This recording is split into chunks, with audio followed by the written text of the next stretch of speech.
yoon fii ci Eyeafrica TV amaat mbégte dellusiwaat ci talaata jële yem ak fukki fan ak ñett ci weeri mai 2025 ñu ngi leen di nuyu bu baax di leen ziar fu ngeen mënta yeewoo ci jamono ji di ànd ak ñun ñu ngi leen di jaajëfal baax a baax ci ànd bi waaye tamit ci safo bi ak kóolute bi ñu am mbégte dellusiwaat ci programme bi fas yéene àndaat ak yéen waxtaane réew mi ak tolluwaayam comme ni ñu koy defee toujours bu waxtu bi jotee su ko defee incha allah tey tamit ñu fas yéene waxtaane lu am solo ndax xew-xew yi bëri na waaye naka doon di leen di digtal suñ ay xibaar ànd ci ak suñ ay gan ci jotaay bi ñu ngi leen di jaajëfal bu baax a baax ci ni ngeen di bàyyi seen jiite suba bu nekk di ñu gunge waaye tamit di bàyyi xel jotaay bi ñu ngi leen di jaajëfal bu baax a baax ci loolu di sant yàlla bu baax tamit moom mi nga xamante ne may nañu ñu mën a dellusiwaat fii tey gannaaw bu ñu fi jógee démb joxe la rendez-vous ne nañ fi dellusiwaat tey continuer di wax ci li nga xamante ne dafa yitteel askan bi mu doon tamit xew-xew ci réew mi ndax xam ngeen jamono ji li Gambien si di waxtaanee bari na waaye surtout li nga xamante ne def leen yitteel lool danañ ci ñëw léegi incha allah si suñ ay waxtaan laataa ñu sori danaa jox kaddu gi suma naataango Mohamed Mbaye Garme ngeen ni ñoo sekk jotaay bi dinaa ko bàyyi moom tamit mu nuyoo incha allah bu paree nag ñu dalal suñ gan am nañ tamit fii tey gan bu am solo nañ ko dalal war a waxtaan ak moom ci lu am solo ci réew mi Mohamed nuyu naa la bu baax borom suñu réew noo def. maa ngi lay fay Amadou maa ngi lay nuyu bu baax. di am mbégte rek boog ñëwaat ci GMA. comme ni mu la ko waxee GMA moom. pour ñëpp la muy suba boo xam ne ñëpp ñoo ko bëggal seen bopp. suba teel bu jot nit ñi di ko xaar ci xibaar di ko xaar tamit ci comme muy information yu am solo yoo xam ne daf koy joxe waaye du yem si loolu rek. di leen indil fii tamit ay guest yoo xam ne macha allah dañuy mën a waxtaanee réew mi tolluwaay bi ak itam yi nga xam fi mu toll rek ñu mën a waxtaanee loolu kon mbégte la bu baax. di nuyu ñi nga xam ne ñu ñuy seetaan ci biir réew mi ak ci biti réew. di am mbégte bu baax dellusiwaat fii tey. incha allah jaajëf di la gërëm bu baax ci teewaay bi xam naa ne waxtaan bi dana amati solo ci kanam tuuti ñu dalal suñ gan di nuyu tamit monsieur le directeur Modou Mohamed Niang mu ngi ci too bi xam naa ne nañ jokkoo ak moom ci kanam tuuti mu dal di ñuy jox update fan lañ nekk fan lañ yeewoo tey ak démba fuñ jëm ak yooyu pour ñu xam ndax mu ngi ànd ak suñ caméraman mooy Manga danañ jokkoo ak ñoom incha allah ci kanam tuuti ñu xam fan lañ toll but before then ñu dalal suñ gan mun naa wax ne tamit du gan ci kër gi ndax ku ñu taamu di gis la ci plateforme bi ak yeneen plateforme di of course honorable Essa Damfa bokk ci ruling party bi jamono ji di National People's Party NPP ñu jàpp ne dana am solo ñu indiwaat ko ci jotaay ji mun a waxtaan ak moom lu xew-xew yi ci biir réew mi waaye surtout tolluwaay bi Mr Damfa good morning ñu am mbégte bu baax di la dalalaat ci jotaay bi ma bàyyi la nga nuyoo ak Gambien si ñu lay seetaan fii ci biir réew mi ak ci diaspora bi laataa ñuy xuus ci waxtaan bi. jërëjëf Amadou. jërëjëf. di la nuyu bu baax a baax a baax. jërëjëf. di nuyu sa naataango Mr Garmi. di nuyu Eyeafrica the entire staff and management. di nuyu tamit seetaankat yi fu ñu bàyyi ko rek fii ak bitim réew. di nuyu kilifa diina yi ak kilifa aada yi jiital ko xam nga ñu ngi jublu si tabaski ak xaaj season di nuyu suñu ilimaan yi suñu jàngakat yi di nuyu His Excellency président Adama Barrow ak nguur bi yëpp ak doomu aadama bu nekk Gambia gan ak citizens yëpp di leen jaajëfal di leen wax ne salaamaaleykum wa rahmatullah. doo nuyu opposition bi. Well, I'm not extending the greeting to His Excellency because of his MPP. Okay. At MPP staff or MPP militants. Well, I'm Gurbi. So Gurbi. Why? What no the Kungu? What no opposition? Like my Khalifa Ada. Khalifa Ada be yep. His Excellency President Adama Barrow call lovely yep. Yep. So I'm not greeting political parties. I don't greet the president based on like NPP leader, no. I greeted him as the head of state and Khalifa Ada. So ñëpp si njaboot bi la. ci package bi nga leen boole. waaw opposition bi yeeg ruling party yeeg supporters yi. benn package ñun militants yi yëpp. si benn njaboot bi lañ. mooy président Barrow government bi special package. dafa umba yëpp. jërëjëf. Essa Damfa moom mooy suñ gante ci jotaay bi incha allah dina ñëw moo waxtaan ak moom ci lu am solo balaa ñëwee yegg ci foofu rek dinañ ñëw jël a short commercial break apprécier suñ sponsor bi di Jah Rice nekk compagnie doomi réew mi la di def lu am solo ci réew mi di yëngu tamit si secteur yu bari ñoom ñoo ñu gunge ci jotaay bi ñu ngi leen di apprécier bu baax di leen fàttali rek ne kon ni ma ko waxee ñu ngi yëngu ci secteur yu bari waaye naka noonu surtout ci wàllu ciment bi Tiger ciment bi mu nekk ay quality ciment waaye tamit ñu ko jaayee fépp ci réew mi ci njëg bu yomba mbaay naka noonu tamit ci wàllu dund bi Jah Rice bi mu ngi ci marché bi quality rice boobu tamit ngeen bàyyi ci xel bu baax a baax na doon lu am solo su ko defee nañ ànd ak ñoom appreciate leen in a bit ñu dellusiwaat nag sooga nag soobu ci waxtaan bi incha allah léegi-léegi lay doon.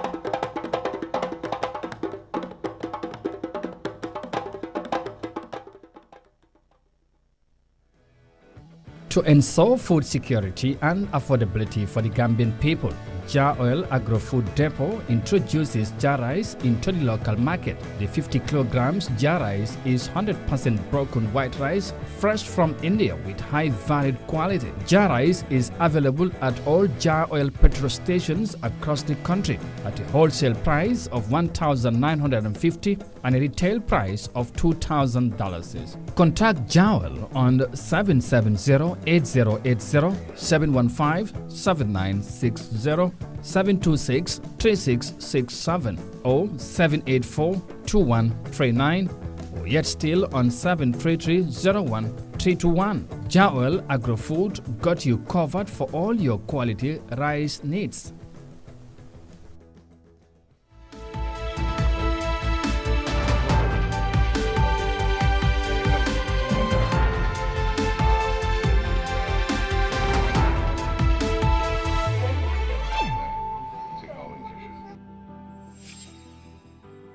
Welcome back and thank you very much for joining us wherever you are. This is Eyeafrica TV and you are watching your favorite and widely followed TV morning show in the Gambia. That is of course the Good Morning Africa program, a program that comes our way every week from Monday to Friday, and of course 9 a.m. is the time when we shall be here to provoke discussion on some of the pertinent issues and developments happening in the Gambia.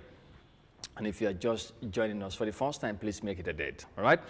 Yeah, and quickly balaa ñoo start waxtaan bi ñu nuyu suñu viewers yi ñi nga xamante ñu ngi ci comment section bi already di ànd ak ñun tey ki nga xamante ne moom mooy Modou Sanyang moom moo jiitu gaay Modou good morning and thank you very much Mendy Sef ñu ngi lay nuyu yow it di la wax good morning Habib Diaw ça va ñu ngi lay nuyu bu baax Modou Lamine Ndiaye good morning to you as well Sulay Mbaye all the way from Finland ñu ngi ko nuyu Ibrahima Fati good morning bro and thank you very much ci ni ngay see the love sign or the heart loolu am na solo and the guys also can do the same if not more we'll appreciate that keep hitting the like button and then affaire yi gën a yaatu Alhaji Banta Sissoko all the way from Paris in France ñu ngi ko nuyu good morning bonjour monsieur Sissoko Awa Diallo ajaratu a jarama a salminama naka suba si and good morning to you Lamin Jiba Lamin gis naa démb nga maa tooñ nga naan démb sa ñaari doom ñoo fi nekk baal naa la xel de wala keneen ki la am na keneen de wala but amu problème good morning to you all the way from UAE ñu ngi lay nuyu bu baax suma tooma Amadou Ndaw ñu ngi ko nuyu Babu Ice mu ngi all the way from Italy ñu ngi ko nuyu Mohamed Dramé good morning to you and suma and of course waaw nuyu naa suma tooma already Amadou and Ibrahima Lo Sunchu Njabo Sanjal alaikum salam ñu ngi lay nuyu bu baax da wax good morning Moro from Germany ñu ngi ko nuyu moom tamit bu baax a baax di nuyu Hassin and Babukar Njai from Mandinaba thank you Babukar for watching and of course ML Kujabi ñu ngi lay nuyu yow tamit bu baax a baax good morning and thank you very much all of you and please keep your comments coming never hesitate or feel shy to share with us what you want to contribute or what you think on issues that we are talking about. We will be very much happy to read out your comments that are of course readable, that we feel are not, we just leave them as they are, but we can interact and let's keep the conversation going. at this juncture ma dem ci Garme quickly rek balaa ma ñëw ci Essa ñu war a tàmbali too bi nga xamante ne Chief of Defence Staff tàmbali na ko démba gis nañ aji daanaka mu ngi ndar keppal bosam ñoom ñaar ci biti réew mi ak yooyu lan lañ ci mën a jàngat daanaka lu ñu de baaxoo di def la at bu nekk dem wóor nemmeeku seen ay ñooñ ñi nga xamante ne mooy troupes yi nekk ci grand xam seen nekkin déggee ci ñoom tamit seen jafe-jafe yi pour jéem cee indi saafara.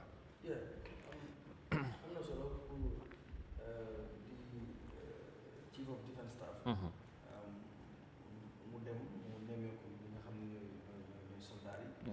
si moom moo nekk seen ji te boo jiitee. ok nga bàyyi gars yi sa mic dañ déggul la quickly rek nga régler loolu den waaw. so comme lu ma doon wax rek is very important comme Chief of Defence Staff muy CDS comme moom moo nekk njiitu soldat yi moom tamit.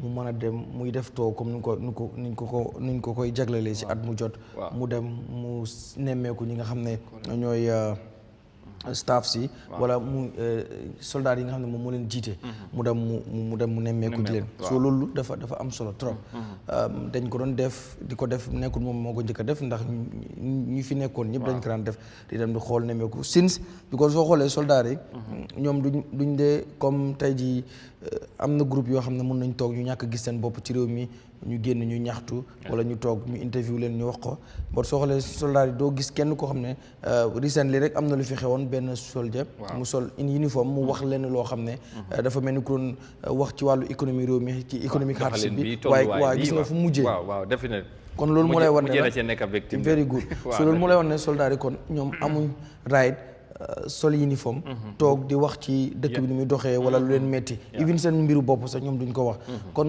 ñoom ginnaaw ñoom duñ ko mën a kaas dafay jot kon autorités yi jaaree ko ci ki nga xam ne mooy CDS ki leen jiite di mën a dem fi nga xam ne mooy foofu noonu seen barab yi xool seen jafe-jafe pour man tukki bi muy tukki bi nemmeeku bi muy too bi nga xam ne mu ngi koy def man li ma ci war a jàng rek wala lu ma ci bëgg a jàngat mooy CDS warul dem rek mu doon loo xam ne dafay dem rek visite for the sake of visiting waaye dafa war a dem visite boo xam ne dafay visite xam problème after mu xam problème bi mu ñëw indi solution donc soo xoolee daay so many problems yoo xam ne dina ko fa fekk moo xam gars yi waxoo ko moo xam waxuñ ko ba pare ñaar dafa am loo xam ne tamit ñoom dañ ko dee baaxoo di def saa bu CDS annoncé ne dafa war a ñëw def visite da ngaa gis ne soldats yi nekk foofu noonu wala ñi nga xam ne ñooy senior yi foofu nañ fexe ñu jéem a taf yëngal am yuñ deferaat pour wan CDS bu ñëwee ne ko everything is fine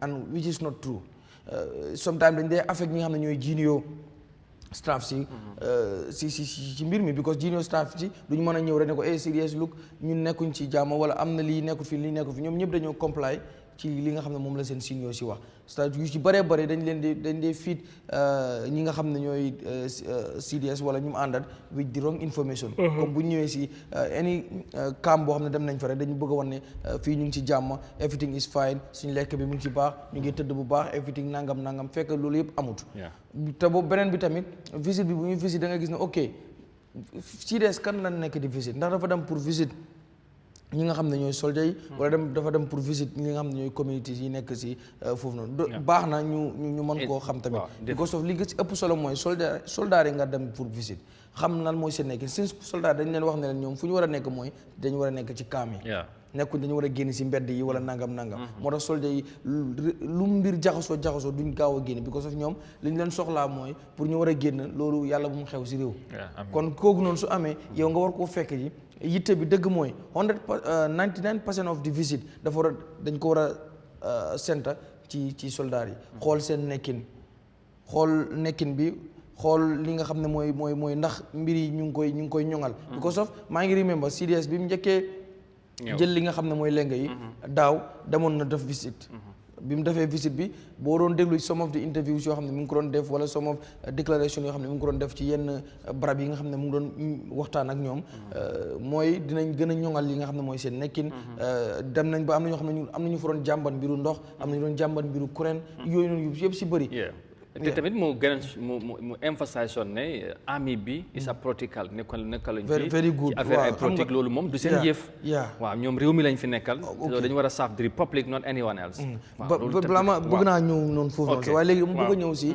well-being of those people waaw their conditions very important conditions yi xam nga yooyu tamit daf si am solo loolu bokk na sax si li tax muy dem seen nekkin seen jafe-jafe mu war koo xam loolu léegi noonu yooyu yëpp nag wartul dem rek CDS bi jëm rek jël ay photos videos ñu wane rek ok ñii ñu wax nangam wala ñuy select few people yu war a wax rek ok even bu fekkee ne army bi bu ñu waree wax seen soxla nekkul loo xam ne caméra bi daf ko war a capture that's fine mun naa koo nangu because of li nga xam ne mooy seen code of conduct ak yenn yi nga xam ne moo leen guide ñoom as a army loolu nangu naa ko waaye tamit tête-à-tête yi nga xam ne nañ ko def mu nekk ci suuf nañ leen wax dëgg nañ wax gis nga senior army wala ñu nga xam ñooy kilifa yi nañ wax dëgg li nga xam ne mooy bu nekk foofu rek bu ko nu mu koy waxee sax taf yëngal waa nëbbu ko yooyu noonu ba nga xam ne CDS dafa foog ne everything is fine everything is perfect te amut nañ fexe rek xam solution yi ñu ci mën a solve ñu solve ko yu ñu ci mëntu solve tam ñu wax ne dégg nañ ko yëg nañ ko waaye dinañ ci def effort ba pare tamit government bi mu jàppale army bi jaaree ko ci CDS moom te bu ginnaaw bu tawatee mbir bi ci Ministry of Defence ñoom ñu mën a wax ne budget bi ñu yokk because of demoon na parlement mu ngi doon wax waxi budget moom mu ngi doon complain ci budget bi li nga xam ne jox nañ leen ko ndax dina mën a saafara bëgg-bëgg bi yëpp waaye lu ci mënti xam ne nañ bàyyi xel tamit soldat yi kaaraange du dafa am solo réew mëntu naat réew mëntu dem ci kanam réew mëntu dox te fekkee kaaraange gi dafa gàllu goose maanaam kaaraange gi nu mu war a melul ko kon CDS visite bi daal lu ma ci bëgg xam daal am na solo waaye ngir mu gën a am solo faaw ñu déglu mbir mi bañ a xool rek lu ñu bëgg a gis waaye nañ gis leneen ak leneen loo xam ne sax waxuñ leen ko jëm ko xool pour indi si saafara léegi ci mbiru li nga waxoon comme li mu waxoon mu dëgëral ci ne armée bi bokkuñ ci lépp loo xam ne dafa jëm ci wàllu politique loolu lañ expect si ñoom moo tax boo xoolee fan lañ wax ne armée bi foofu la ñu war a nekk boo xoolee soo xoolee public gathering yu ci bëree bëri very rare xanaa président bi buy génn waaye very rare nga gis public gathering buy am wala political gathering nga gis ñuy génne armée bi pour ñu dem yore sécurité bi most of the time da nga gis ne policier rek lañ dee gën a yóbbu bi ko armée bi dañ bëgg lépp loo xam ne ci wàllu politique la bu mu fa jege bu mu fa taqee bu mu fa sax kii moo waral tamit bi nga gisee Essa Mbaye Fall bi mu waxee woon ba tudd armée bi ki si mel ni Samsudine Sarr nga xam ne moom ci boppam foofu la nekkoon retired capitaine la tudd ñoom ñu génn ñu tontu jos rek pour bëgg a wane seen bopp rek ñun armée bi bokkuñ ci politique ñun bëgguñ kenn duñu tudd ci loo xam ne mooy politique wala koo xam ne dafay bëgg a score a political point bëgg koo jaaree si ñun so yooyu noonu doo am na yu bëri wax ne response bi nga xam ne def nañ ko was very unnecessary waruñu woon a tontu nangam booy xëy na ñoom niñ ko gisee mooy ne kii dafa wax suñ tur bëgg rek génn ay political point ñoom mais bi noonu lañ ko gisee moo tax ñu bëgg a clarifier ne ñun suñ yoon nekku si loolu but li ma mën a wax rek si mbir mi yëpp mooy ñi nga xam ne ñooy kilifa yi nekk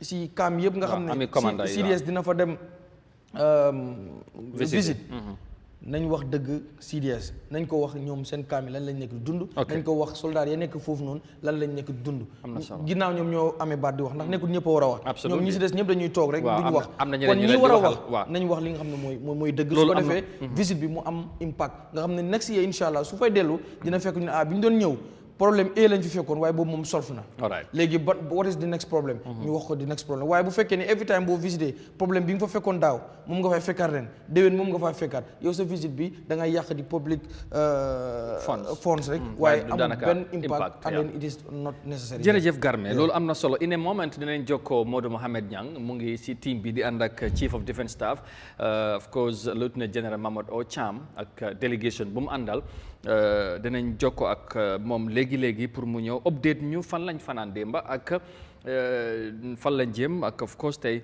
lan lañ ci war a mën a xaar Essa of course di CDS tàmbali na wóor comme ni nga dégg nga ni ko Garme jàngate yow tam ñu bàyyi la nga ñëw ci army bi ñëpp xam nañ seen taxawaay ci réew mi waaye seen njiit li bu jógee di dem di leen nemmeeku loolu nit mun na ci am loo ci mun a jàngat surtout solo si ak xëy na tey loolu ban impact la mun a am ñoom seen nekkin waaye tamit seen taxawaay ci biir réew mi.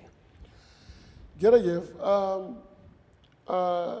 di too ami kilifa ami pour dem too gi loolu sa routine la boo xamante ne traditional routine la boo xamante ne ku nekk rek da ngaa dem di mémeeku di xam di gisante di diisoo ak men si nekk si different installations mooy barracks yi mooy post yi you know the essence of the visit is to familiarize themselves familiarisation tool lañ ko dee ooye mooy ñu xam la nga xam leen nga déggee ci ñoom ñu gis la ñu xam ne kii de mooy suñ kilifa yow tam nga xam ne kii de mooy suñu meen understand nga waaye lu gën a important si visite bi mooy léegi nga baal ma balaa nga ñëw ci lu gën a important boobu ñu jël ñang mu ngi ci laan bi mu update ñu quickly gannaaw come back ñu conclude ci loolu Modou Mohamed Ñang wax naa la moom moo nekk di ànd ak chief of defence staff ci tool bi nga xamante ne mu ngi ci Modou Ñang ñu ngi lay nuyu bu baax di la ziar ci suba si ñu bàyyi la nga nuyu ak suñu viewers si noo def jërëjëf Amadou nuyu naa la ziar naa la nuyu ñu ba toggate yi bëri jógee ko Banjul def ñëw seet ñi nga xam ne ñooy community bi ak ami yi nga xam ne ñu ngi leen def si camp bi boo ñooñu nit ñi ñoo tax ñu teg leen so léegi so di purpose of the tour mooy ne seet yi ministre yi seen jafe-jafe ak nu ñu dëkkee ak nit ñi laaj itam civiliens naka la gars yi dëkkee ak ñoom loolu bokk na si li nga xam ne mooy yéene tool bi suñu déparé foofu nag si leen ñëw si nga xam ne mooy Banjul Port Blaine dem foofu nag foofu Ghanaian si ñoo fa nekk dem ECOMOG bi foofu noonu ñu dugg fa mu waxtaan ak njiit bi ñu dem di tëju ñoom ñaar ci waxtaan leen tuuti si la ECOMOG commande bi ne li si def nañ ko def si suuf presse bi génn bàyyi leen ñoom ñuy def waxtaan mbiri soldat la li seen lépp dafa ànd ak sécurité rawatina li nga xam ne mooy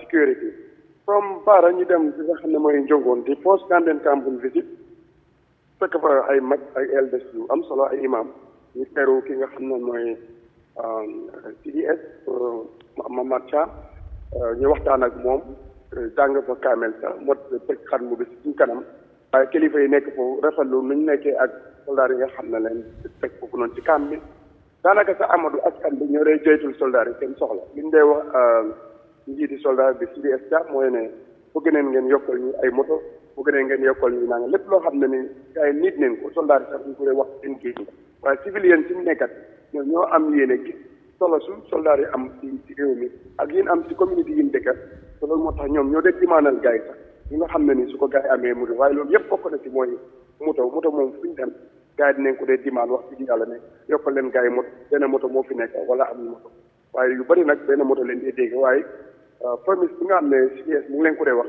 am na ci kaam ñi nga xam ne daf leen a wax sax balaa ñoo soobu yàlla balaa ñoo wëñee ci too bi moto dina ñëw loolu nag mu nekk yu am solo communauté bi rafetlu ne ni ñu dëkkee ak li nga xam ne mooy ami yi rafet na te bu ñu fa diggee nag li nga xam ne mooy jongoon ci leen départ na ñëw kër paate départ moom daanaka après timis leen paat bi foofu itam ñu fekk fa communauté bi génn bu baax a baax parce que réeroo mbir ne am roobas yàgg naa sonal li nga xam ne mooy kër paate te lii sababu ñu di yóbbu fa kàmbu mooy am roobas yi daan dem di fa attaque ci digg naa rek kër paate te business center dafa jigee boo demee looloo taxoon si at yële gars yi demoon yóbbu fa kaam gars yi nag gis njëriñ ñi loolu ba nga xam ne ni askan bi seen boppa ñoom ñoo téyel kaam bi wala ñoo téyel soldat yi ñoom seen boppa te lépp li nga xam ne soxla nañ ko ñoom ñoo ko dee jëydul soldat yi ñu fa demee fekk nañ commune bi ba Sénégal sax ñëw neen fa am na ay kaali yu jógee Sénégal parce que tout close to Sénégal am na alkaali yi fa jógee am na ambassadeur ku nga xam ne moo nekk diggante Gambie ak Sénégal moom itam ñëwoon na jël na fa kàddu rafetlu ak nangutoo bi nga xam ne ni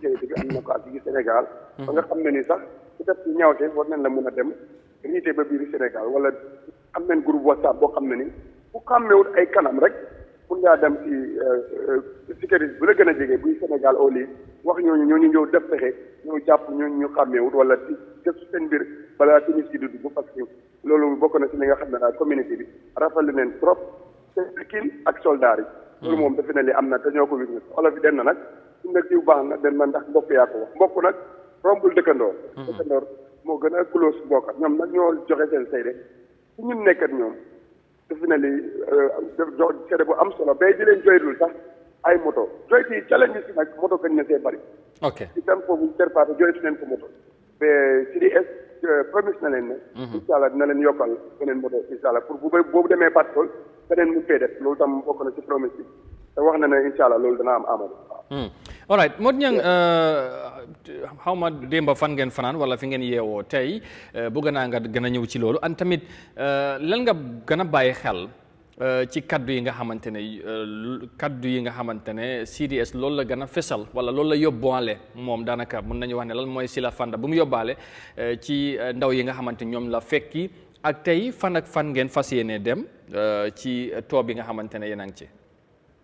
jërëjëf Amadou am na solo parce que kaddu yi mooy doon na soldat yi mbiri politique wax na ne ñun suñ kolo mooy yëlifam suñ parti bi mooy réew mi waxuñ benn soldat du am account wala du am TikTok account waaye na seetaan mu xool waaye bu mu comment as far as waaye soldat ñoom mënuñoo sol yëlifam di bokk si politique o di support anything soo am nañ ku nekk am na vote card da ngaa dang vote waaye loolu secret vote ballot la yow yaay dem dugg fu la ne nga def ko fa waaye daal wane ne daal ñoom diguñ kenn nga sol seen yëlifam bi di comment ci social media comment yi fa am mun ngaa xool nag yow yaa xam waaye loolu moom mel na diggu ko ko def yaa noonu la nga ak bi dem ñoom dinañ fexe tàggu pour lu ba te wax na tam pour gars yi ñu moytu yeneen wax am na kàddu yi jóg te ak waa comme maanaam ndaari écomoog yooyu ñoom leen gën a jox dëgg mu ne loolu dëgg parce que soo demee usine House et 17% bi yëpp ak battalion moo fa nekk ak loolu yëpp ñu xëyee ñu faa liggéey te loolu amul dafa mel ni daa am na wax yu jiboon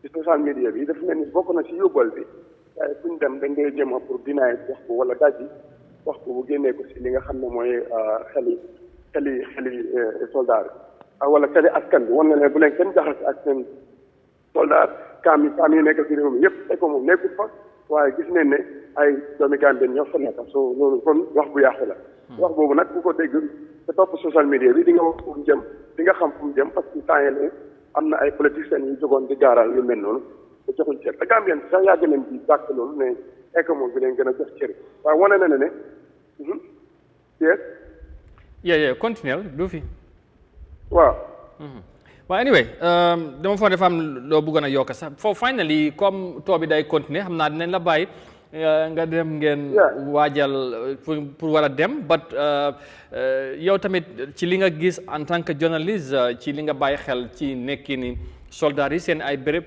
fi nga dem ndax jàpp nga ne tey army bi tamit si di leadership bi war nañoo mun a gën a taxaw pour dooleel leen ñoom tamit xam naa ne yéen ay ñoom duñ ko mun a wax waaye yéen tamit mën ngeen cee bàyyi xel yéen yi nga xamante ne yéen a ngi koo gis si ground bi.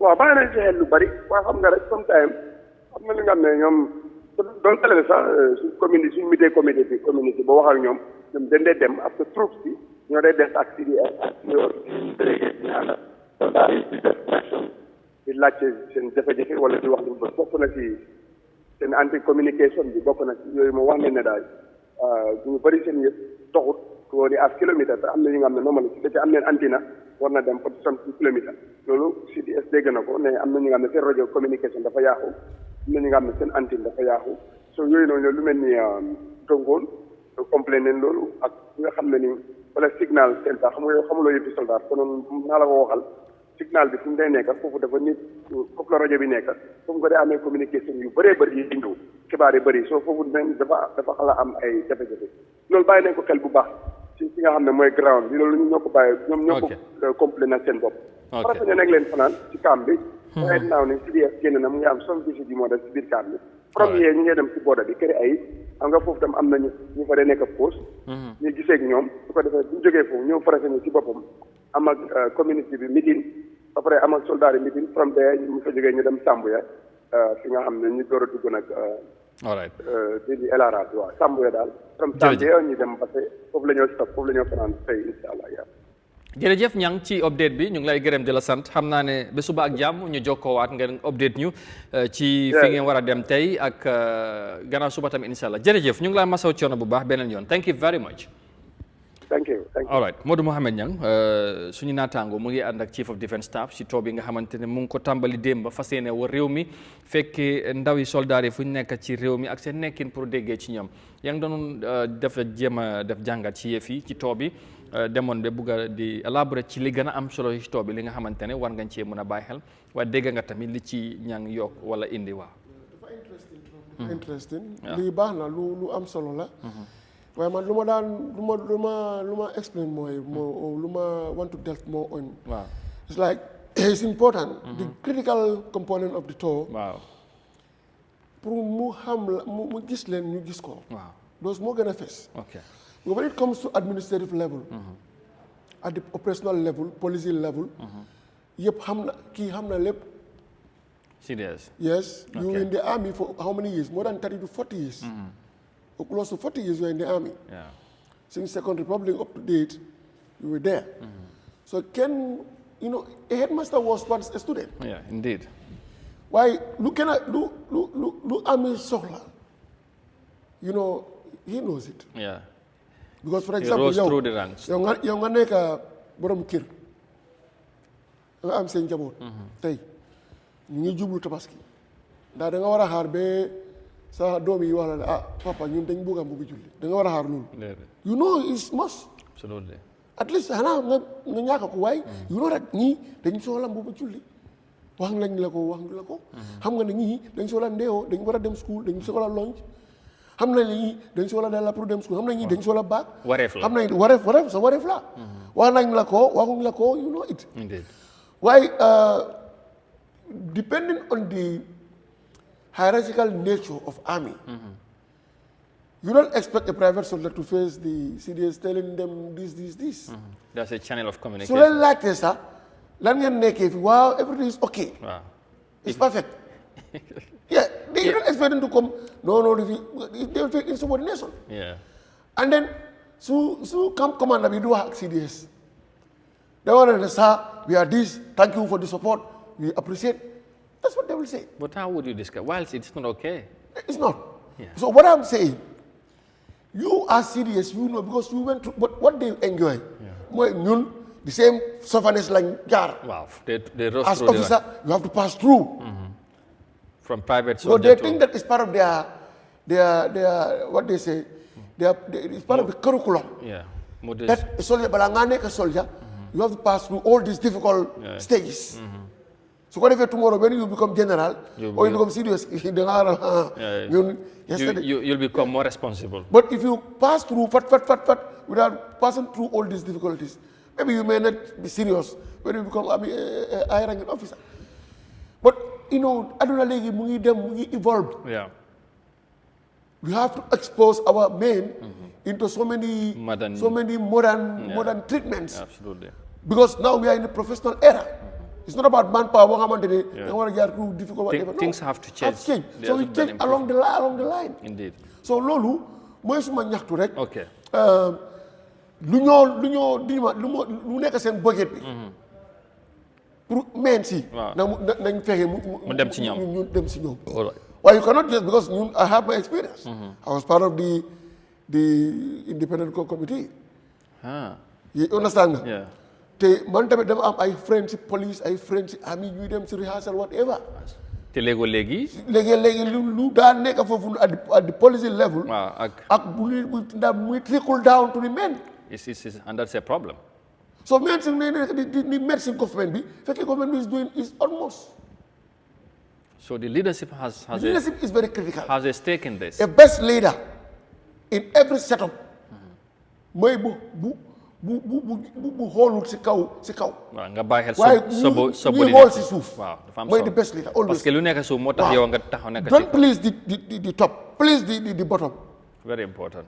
So that will characterize as a best leader. All right. That's my take. Thank you. I wish him all the best. Thank you very much. Yes, thank you, Honorable S. Adamfa ci kaddu am solo. Then you move on quickly away from the army matters, and of course we'll get into the main discourse issue in the country right now, and that is of course the selling or the revelations that have been made in relation to how the assets of the former president that were forfeited by the state were sold. It have of course triggered a whole lot of reactions among Gambian, dissenting ones if you like, and we want to get into a discussion. But interestingly, fu ma bëgg a tàmbali mooy xam nga coow bi bu mu tàmbalee ci report bi bokk na ci mi lu ñu ci doon wax mooy aircraft mooy planes yi nga xamante ne former président daf ko fi bàyyi ni nga ko jaayee juróon na coow ba ki nga xamante ne moom lañ waxoon ne moom moo ko jënd koloon na suñu programme bi last week pour jéem cee indi leeral daanaka leeral boobu nag dañ ko gën a bëgg a yaatal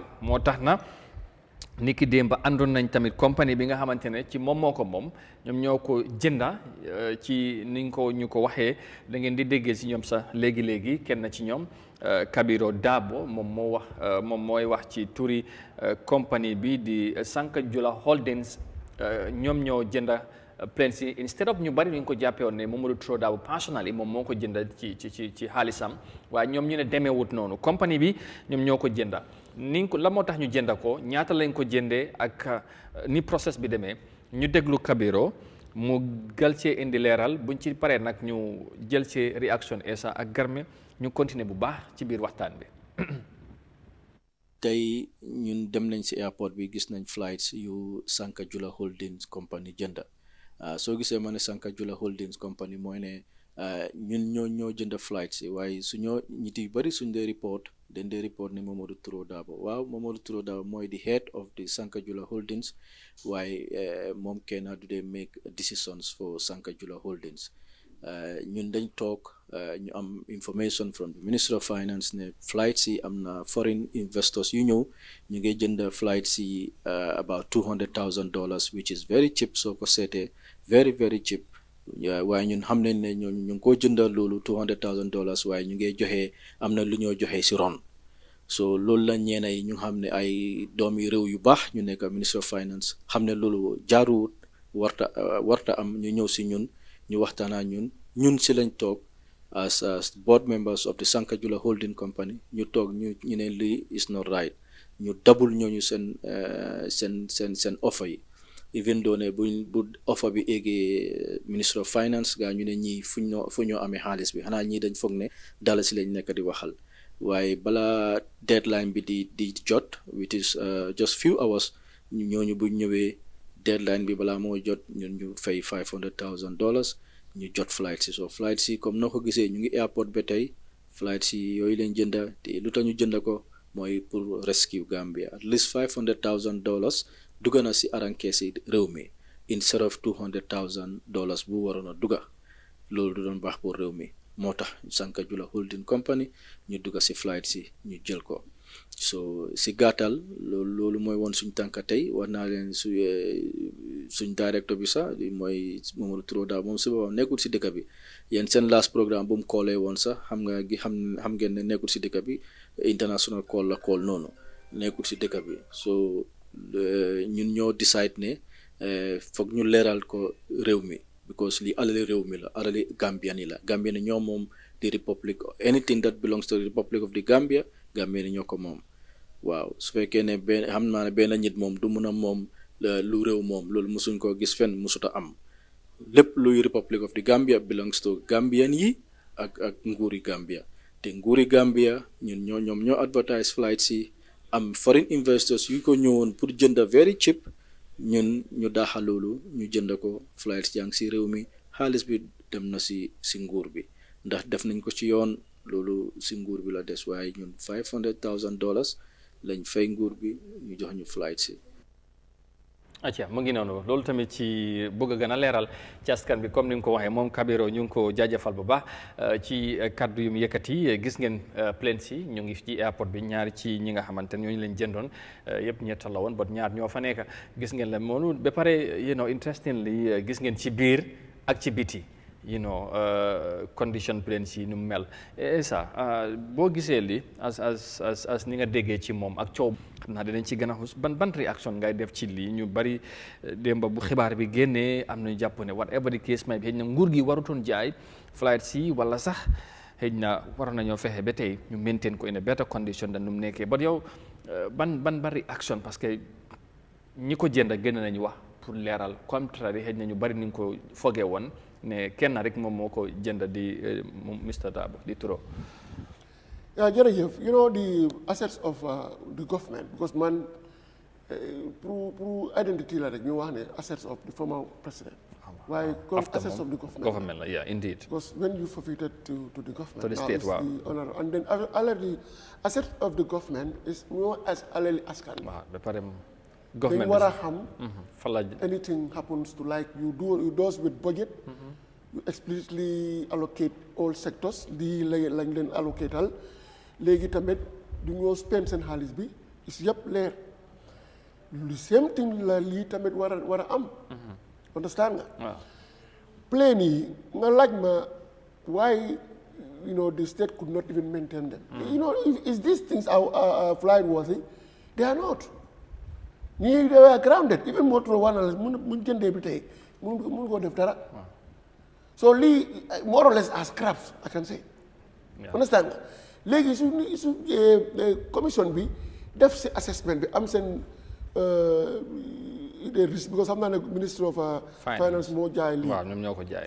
am nañ sañ-sañ ne pour ok léegi as a custodian nañ evaluate ñu jaay ko at least like scrap xëy na ñuy yëngu si affaire yi air traffic bi companies ñu am airlines yi o ñuy defar plane yi sax xëy na dañ leen soxla ñu ñëw tas ko jël yeneen bagage yu important foofu noonu ñu mën a koo def leneen so moo tax ñu jaay ko waaye jaay bi ak jënd bi nekkul ne lu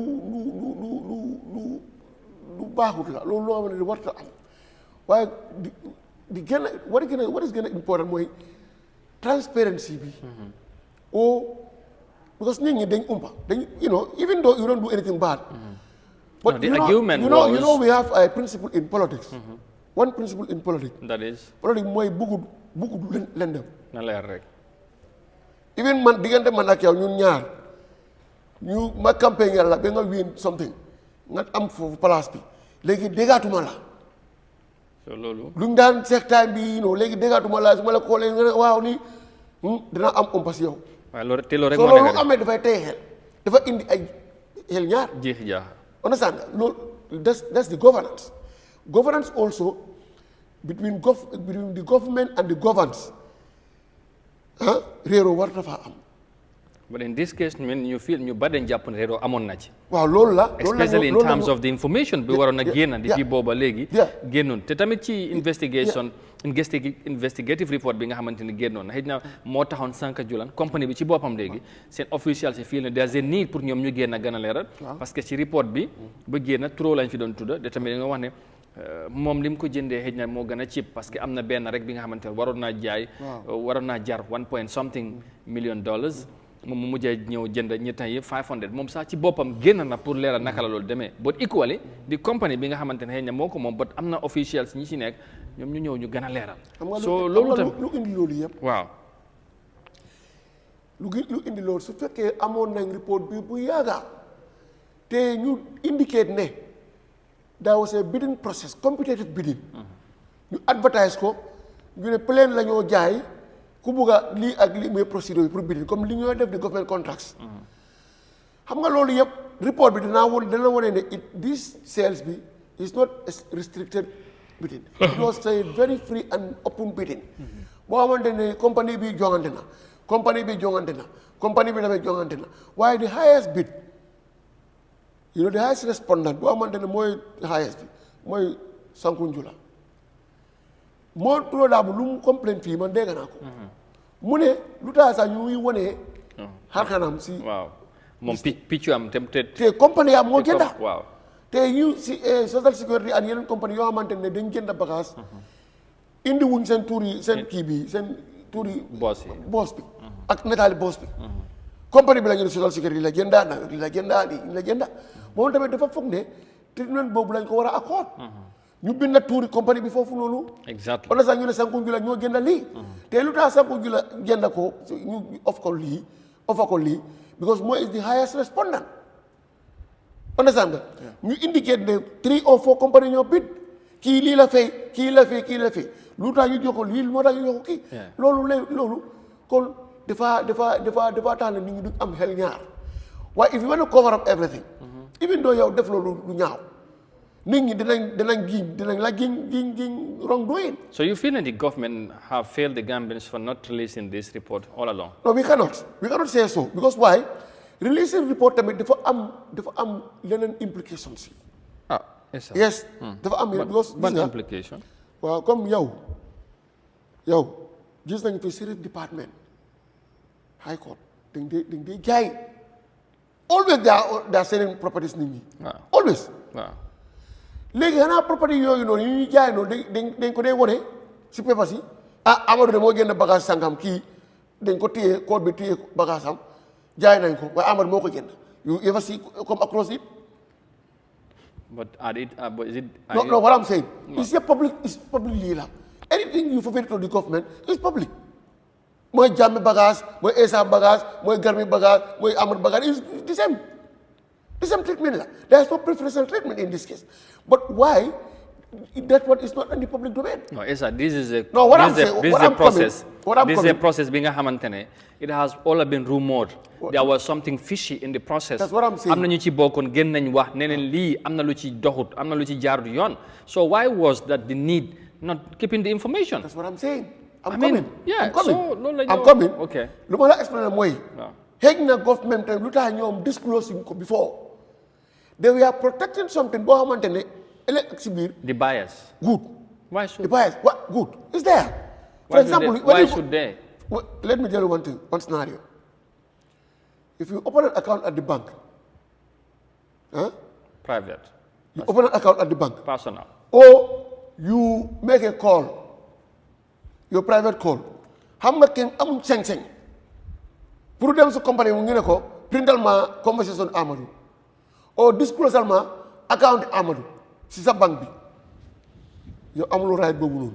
Only the authorities have the right when the need arises to write to you, we want this account, and they will do it. The same thing, so they message GSM operators tamit, police bindale or authority bindale ne we need the print out, they will do it with the authority. That's an exceptionalities in cases. Case tamit bi nit ñi ba mu nekk public outcry nit ñi léegi dañ war a xam nga nit ñi askan bi ñoo gën a am doole than the government. Yeah, but you know what? No, I'm coming. Now, based on that, they have right to publish it. Because nini, like authority bi ñoo ñëw, ñan authority mooy askan bi. Askan bi are the authority now. Now you cannot just hide any identity now. Comme banque si amuñ right pour nobba anything from the government if government want to know it. Or police yi suñ bind nag GSM operators yi pour xam print out bi duñ mën a am na déet duñ ko def léegi autorité ñoo ñëw government bi tamit amuñ benn lay léegi foog ñu produce report because authority bi ñoo ko ask. They were forced to do so. All along the public has been demanding for the list to be out. Let people know what transpired. But it has been. It was even at the Parliament. Yeah. The minister was asked several times by the NAMS. Yes. The list. They are not going to because the bias. They were not consented to do that. Yes. So why that? But legi nga bay ben ñi ni gëna be protest di am be ñi ngeen ci japp ay nit ngeen soga génné. They were forced and for some reasons am na sax ñu ngi wax ne li gatcha la pour nguur gi nangu li am. No, do gatcha. Well, I'm just explaining the scenario to you. Yeah. You know, it's not like I'm not defending government for lack of publishing this. If I am there, if I were them, the first day Ghana Commission did everything. Comme lu ñu publier ce report bi. Wow. Mu nekk seen website yi nekk everywhere. Anybody can have access to it. Yeah. Sales bi lu moo jaar even benn comme fekkee moom xam nga sales bi yëpp even as we speak today. Am na yenn bagage yoo jaay. Wow. It's not everything is finished. No, am na yoo xam ne jaayuñ ko ba tey ñu ngi koo jaay. Ay. Waaye man su ma sañoon ñoom any bagage bu ñoo jaay rek ñu publish ko. Du ñu mën a wéet sax yëpp jeex dañu war a am seen kii bi am seen website ñu ne ma ne ku nekk da nga bëgg a xam suñ transaction yi naka lay demee dañ ko post fi. Okay. Understand? Any journalist, any media house, ku bëgg a xam rek nga click rek nga ne Ghana Commission sales report, you see everything. Up to date. Every bagage bu ñoo jaay rek ñu put foofu. Est-ce que foog loolu ku def lu ku bëggal lu jub lu leer moom moo day def loolu mooy def li nga wax nii. Waaw. But contrary ci li nga wax loolu. Waaw. Loolu bu leneen amee mun naa trigger suspicion. That's what I'm saying. Te foofu lañ toll. What I'm saying, you know the point is, even ma wax la that's why I started my discussion. Okay. Ma ne leen ne fekkee defloo dara sax dafa tey xel wax na la in politics we don't want it na leer. So in governance also certain things you cannot be much protective Why you cannot be disclosive in certain things because not all the information should be at the public domain. So by and large, to make it short, this one it's not correct. No, what I'm saying, no, you cannot just entirely blame them on that. How? They are also protecting something when they say it's their legal right. But you said you would not have done that. That's what I'm saying. So why should they do I that? will make it clear to the buyers since the onset. I'll make it very fundamentally clear to them. This should be when you want to buy anything here. Yes. And you don't want your name to go out. Then stop. Stop it. Loolu dafa nekk ay procedural balaa mu ñu commencé sax naa la woon gis nga lii that's not like I'm protecting you. I cannot protect anyone or any of your identity. You are buying anything, your name will be at the public domain. Yes. Because this is a public something. Okay. And we are doing it that way. But the government also, maybe they are protecting the identity based on the law of identification, hiding of the identification. But léegi, comme lu ma la jox ñaari scénario bi ma la jox fii mooy first one bi print out da nga ko dee am waaye you cannot have it like that. You have to write, police should write something. Bank tamit government should write. Authority la. The same thing la authority government bi ñu xam ne ñooy authority government ñooy askan bi ñu waxoon ne léegi dañ soxla government bi joxe ko. déedéet dañ soxla ñu bañ. dañ soxla non. la moo indi protest bi. non esa. You don't know. People demanded. No, okay. Balama. We'll get. They are not the same. Okay, we'll get to that. Amadou, man communicate lo haral bu Republican bi indi lifin bi. Investigation. Reaction government bi lan moo reaction government bi. Government bi dañ waaw investigation dafa génn. mu ne moom dina ko génne in due course. dinañ ko génne. in due course. waaw loolu la dinañ ko génne. daa woo na ngeen ñu ko génne loolu sax balaa protest bi. waaw loolu la wax. but in the statement what the government says. Minister of Justice tamit ñëwaat nañ ne dinañ indi report bi. waaye waxut kañ Minister of Justice through the government mu ne dinañ indi report bi. léegi balaa protest bi sax. waaw léegi loolu balaa even affaire yi waaw waxuñ ñu kañ la.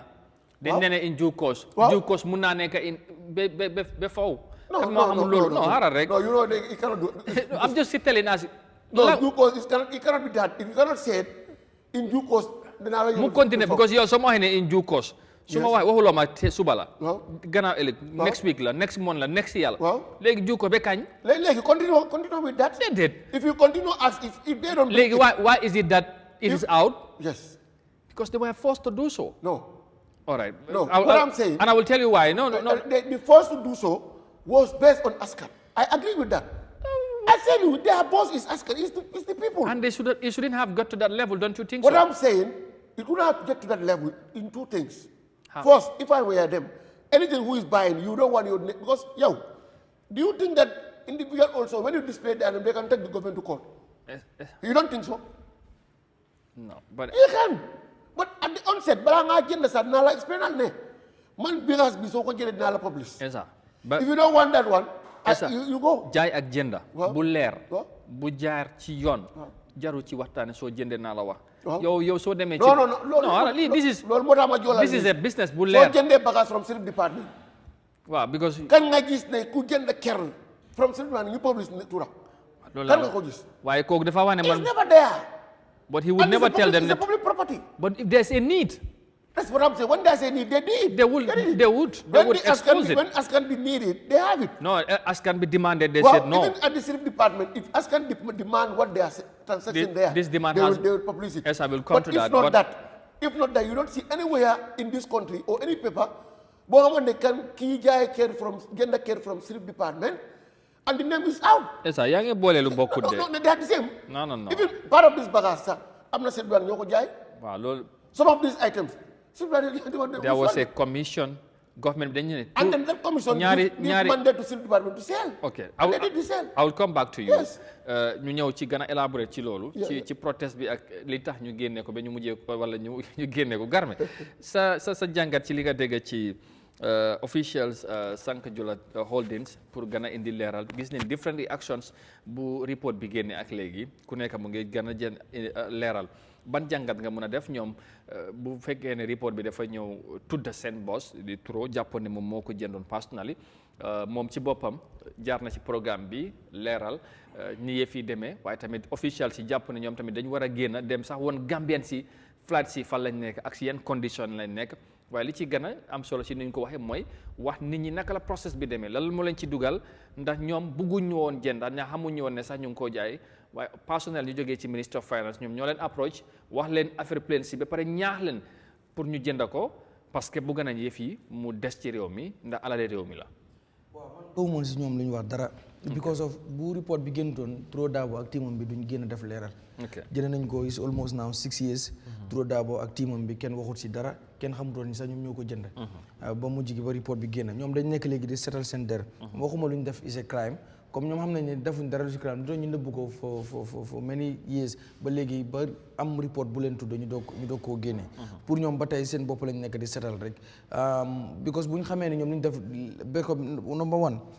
Touré Dabo ak ñum àndal muy compagnie bi bu fekkee ñoom ñoo jënd dis aircraft lan moo doon propose bi gëmuma rek ne pour xaalis bi pour mu des ci réew mi fii des fi pour lan nekk fi nii rek comme ni mu fi nekkee nii da ban use kon la am pour réew mi plane yoo xam ne dañ ko jënd ñu ne yàqu na Touré Dabo jënd ko ne dafa bëgg xaalis bi wala dafa bëgg plane bi desaat ci réew mi plane bi nu mu desee ci réew mi ban njëriñ la amal réew mi lu dafa xatal sax fu mu nekk noonu dafa xatal foofu because loolu da leneen xaj na fa soo kon jënd bi mu ko jënd bu fekkee daf ko jënd pour rek bañ keneen jënd ko ba tubaab ak nangam naa because dégg naa justification boo xam ne defoon na ko fii man pour man that is baseless amul benn lu mu wax noonu méegul benn sens dama ko jënd rek pour alal bi na desaat ci réew mi alal bi desaat ci réew mi léegi loolu noonu plane yi nan la ñuy defal ban njëriñ la ñu amal dawut deful dara tey suñ président baa nii buy tukki dafay dem fay xaalis pour mën a dem bi mu doon dem Sénégal Diomaye Faye moo ko yónnee plane pour mu mën a dem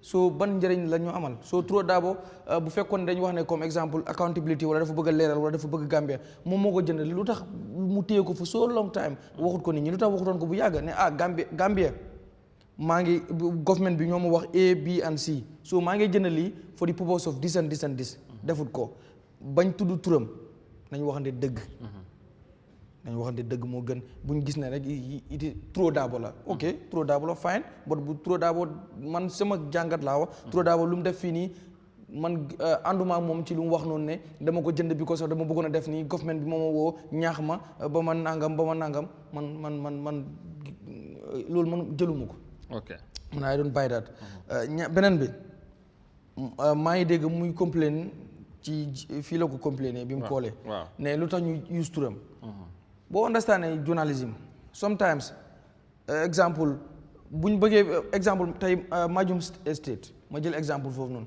lu fa xew mën nañoo jël picture président Barrow loolu style la si journalism nu muy reporté moom jarul muy comme ne lu tax ñu indi rek because moom moo gën a siw component bi moom Touré Dabo moo gën a siw component bi so journaliste bi pour mu use image am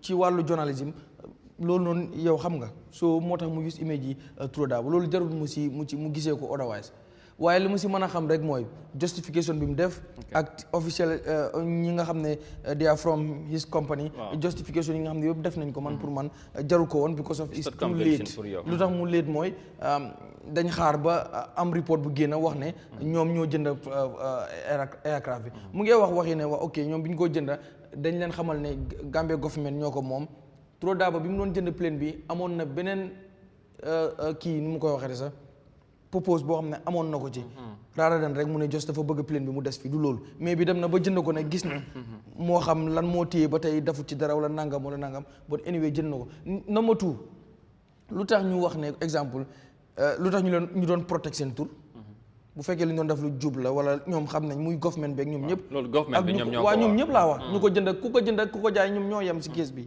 muy government bu leen ko jaay ak ñoom ñu ko jënd it's not just Touré Dabo ñoom jaawal ñëpp ñoom borom QTV ñoom ñëpp jënd nañ ay properties moo xam ndax Gambia properties la wala Jammeh asset la ñoom ñoo xam boo lu tax ñoom bi ñu doon demande liste bi te ñoom ñëpp xam nañ ne jënd nañ kenn génnut ne man jënd naa kenn si ñoom muy Touré Dabo muy keneen kenn génnut ñu xaar ba république bi génn ku nekk di génne di indi justification ñoom ñëpp a yem lan lañ doon nëbbu lan lañ doon ànd ak government di leen ko nëbbale bu fekkee ñoom Touré Dabo lu mu wax ne Gambia government wala alalu Gambia la bëggoon mu desaat fi bëggul alal ji génn wala keneen jënd ko mu génn réew mi bu fekkoon loolu la gëm dat patriotisme moo nekk si moom ba mu gëm loolu noonu kon tey bu ñu doon demande liste moom mu xam ne bokk na si ñu jëndoon waroon naa génn wax ne man de jënd naa waaye defut loolu waxut ko xaar bañ génn république bi mu bëgg a génn ci media bi yëpp pour leeral man pour man justification bi joxe noonu yëpp jarul ko na ko téye. ok loolu am na solo ci leeral bi nga def danañ gën a xuus dégg nga tamit booy Essa ci nu mu ñëwee ci affaire report bi. fil na ne nekku dañ leen forcé ba tey li ñu ñoo waxtaanee nii ci après plaine si ba ci yeneen yi nga tudd léegi ñu ngi ci dégg yeneen compagnie ak individuel ñu génn gëm nga ne tey bu fekkee ne taxawaay bu amul ci wàllu protest bi xam naa Essa dinaa ci gën a ñëw ak moom li ñu xam nii tey ba report bi génn ñu xam ne lu ñu jënd yenn bagages yi dina doon leer nekku dañ forcé nguur gi pour moom xëj na nguur gi mooy askan bi ñoo soxla boo am nañu jàpp ne askan bi yàgg nañoo bëgg a xam nguur gi amul te defuñ yemuñ ci forcé nguur gi de dañu wañ seen loxo bañ toog ñu doog a génne report bi because yàgg nañ leen laaj report bi ñu bañ Minister of Justice dem na ci National Assembly dem na ba wax ne sax report bi public bi duñ ko gis naam si rek lañ koo jox wax nañ ba sonn biñ génnee lii nii ba protest bi génne ba gis ne public reaction not rek protest bii rek de waaye nit ñi doon réagir na laaw publicity full list ñëpp di ci wax social media bi ñëpp di ci joxe seen réaction bañ am ñum jaral ngeen protest gis nga force boobu noonu moo tax nguur gi génne ko because of nguur gi yaa xam ne 6 years léegi 6 years now biñ jaayee lii ba léegi génnewuñ li nga xam ne mooy liste bi xaar ba protest am wala ba di république indi kii mooy ak yu si xew noonu yëpp ñu doog a génne li nga xam ne mooy this report so dañ leen force moo tax ñu génne comme ni ñu forcé trop daabo bam wax trop daabo tamit li muy wax nii yëpp dara léegi dafa dem ba gis ne affaire yi jaxasoo na moom it mu génn wax mënoon naa wax moom it bu yàgg ñu jënd ñëpp du trop daabo rek ba dañu amoon na obligation pour jékki-jékki rek wax noonu rek nguur gi nga xam non justification yi mu def moo tax parce que moom bu ne non parce que léegi dañ ko tudda ci report lu tax ña pour mu gën a leeralal askan bi naka la yëf yi demee moom ni mu ko defee Batambiru defee ko noonu Amat Bah génnee noonu ak keneen ku nekk wane ne tudde nañ ma ci lii report bi nee na lii la demee man tam suma version mu ngi nii waaw loolu la moom daf ko jëndoon pour mu jëriñ Gambien si waaw moom loolu la wax waaw lan la léegi lu mu jënd nii lan ban njëriñ la amal Gambien si léegi after léegi jënd na ko ban njëriñ la amal Gambien si waaw loolu c'est questionnement quoi waaw amul Gambien si benn njëriñ foo la dem toog gis nga nu because plaine si dawul mu daw amul dara ban njëriñ waaye est-ce que bu mu ko doon jënd tamit baax na xëj na waxuma moom xam ndax bu baaxutee lan ban yitte la si amoon jënd lu baaxut jënd lu ñëw rek taxaw ban njëriñ kon la amal Gambien si so loolu laa la bëgg a wax moo tax ma ne la even bu fekkee ne amul obligation pour moom mu génne ne man jëndoon naa comme moom jëndoon na waaye lan moo tax because of ñoom lu tax nguur gi mooy si rek ne dañoo protect di bias names comme buggu ñëw reveal seen kii li nga xam ne mooy identification lu tax ñoom ànd nañ si kon lan moo kon dafa mel ne tappale mi ngi ci woon Amadou jaawel tey buy dem di jëndi rice ceebam yooyu noonu nëbbuut ko bi ko xam ne lu muy def baax na xaw ma sànku nu mu tuddee sax that company seen i mooy company of Turo Dabo bi ñu wax ni moo jënd Sanko Jula seen yeneen yu ñoo def nii yëpp yu ci bari duñ ko dee nëbbu because xam ne lu ñoo def ni baax na soo lu jub loo si nëbbu lu jub loo si bañ ñu tuddi sa tournée yaa ko jënd soo loolu laa la bëgg a wax ni government bi ak ñu ko jënd ak ñoom ñëpp luñ doon nëbbu wala luñ doon nangu government bi nëbbu ko kon am na lu ci jubut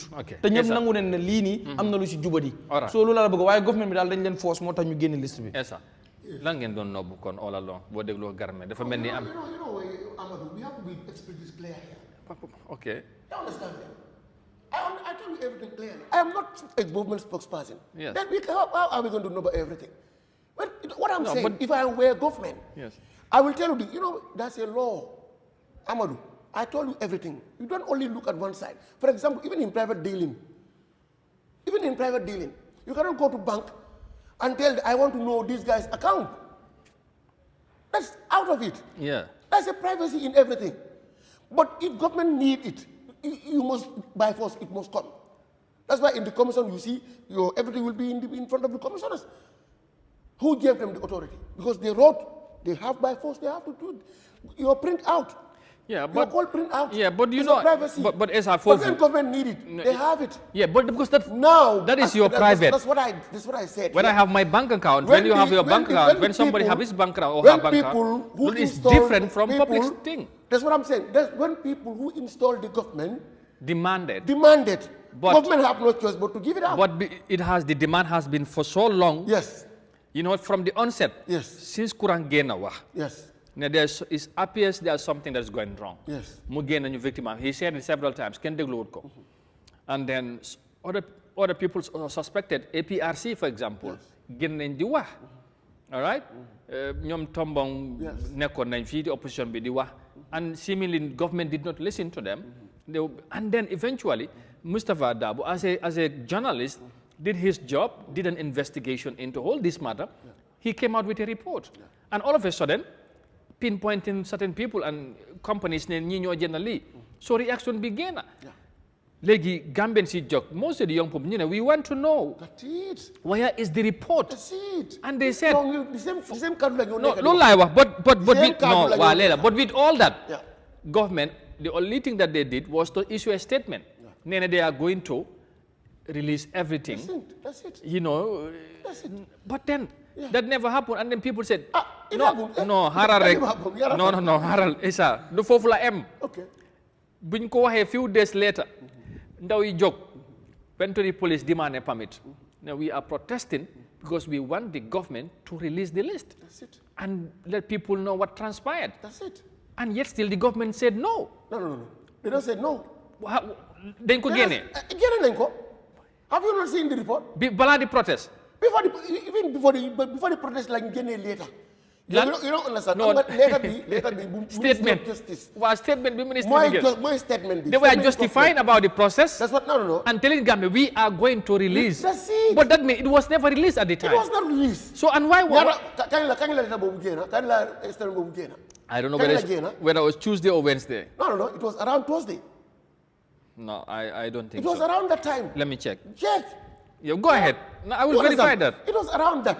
And now, the list was out because on the protest was scheduled on Thursday. Yes. So that statement was not released on Thursday. No. It was I read it here, Bala. You know, let me tell you, go and check.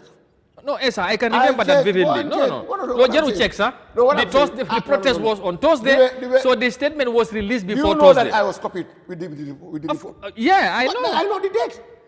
No, it cannot be. It cannot be on Thursday. No. That but it cannot be on Thursday. What I'm saying. The protest was scheduled on Thursday. What I'm saying. So that statement was out before Thursday. That I know. What I'm saying. Yes. What I'm saying. Yes. Go and do your findings. But the fact of the matter is the government was eventually forced to release the statement. By the people. Yeah, but who why? own the government. And they have right to do so. It's people-centered government. Government is about people. Why would you take people to jail because of that? You don't know. People were taken to jail. What you don't see now, it is law. It is law for even an individual to write to government to solicit that information from them. It's a law. But before was not a law. Yeah, and so if Tombong comes in, you said that Tombong, since the inception of the Annual Commission, they're against it. They're against it. They're against it. Yes. That's their stand. So do you think the government will come with it? They will not, because they know that since the onset, he's not appreciating this. But why was wrong? If they were saying something that you know, yes, it makes sense. You invalidated the process since day one. You said you don't like it. It's witch hunt. It's whatever. You said all sort of course, this man. But some of the things that they were saying. There. No. And the Quran. And Quran's case. Do you see Quran that whether Quran make any further step without only seeing the public or writing something here? He came out of the media. That's what I'm saying. Did he write to the government officially? And do what? Requesting for the list to be out. But he do so. Why would he do that if he's speaking? He to do that. He was sacked by the same government. For example, sometimes you can be saying something in media platform. That doesn't warrant that. That should compel the government. But you write officially. That's why even access to information, you have to write officially to the pertinent department, requesting for a certain information from them. That makes it official. If they fail to do that, you have right to take them to the commission. This man was dismissed by the same government. Yes. For the same issue. Yes. He came out. Why did he was dismissed? No, that has been discussed. That's it. He have flagged something that he believed it was not wrong. It was not right at the time. That's it. And eventually, due to some, according to the minister, as he explained, we all know how it went. Now, after your report, whatever, what is your view on that? Based on what you have, the way some of these assets were sold. I'm not defensive. I'm not defending. No, I'm asking about your view now. Not about defensive or what. Yes. Wow, man. First place, I told you, hadn't been was man. No, what mala lolde? Every day, lu ñu jaay dinañ ko publish. What mala lolde? So bëggut loolu, bul génn. Wa légui lolu mané. That is there. Mané.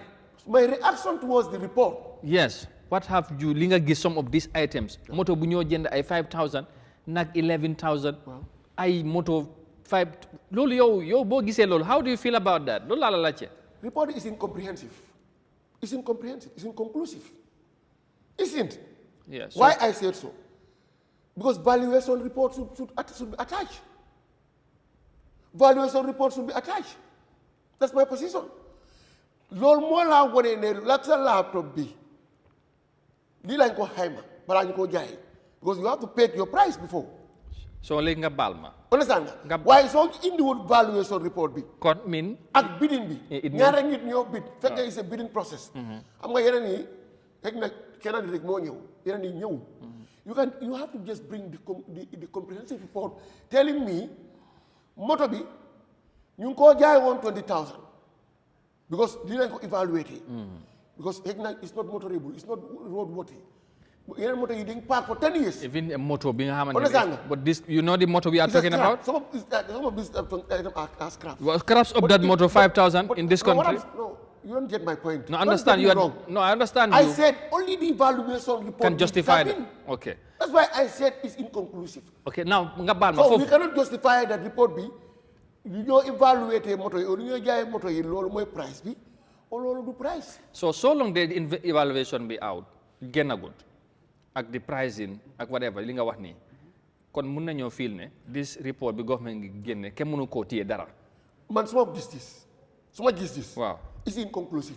No, what are conclusive or not? No, as of now, Lawa, so people cannot rely on this for anything. No, what I'm saying, I'm not saying people, I'm saying me, myself as yeah, but you are talking to the people. I'm saying me as Esa. People representation are people want to, I want you to... Why my argument be more, Lola explain Amadou, listen to me carefully. I have my argument.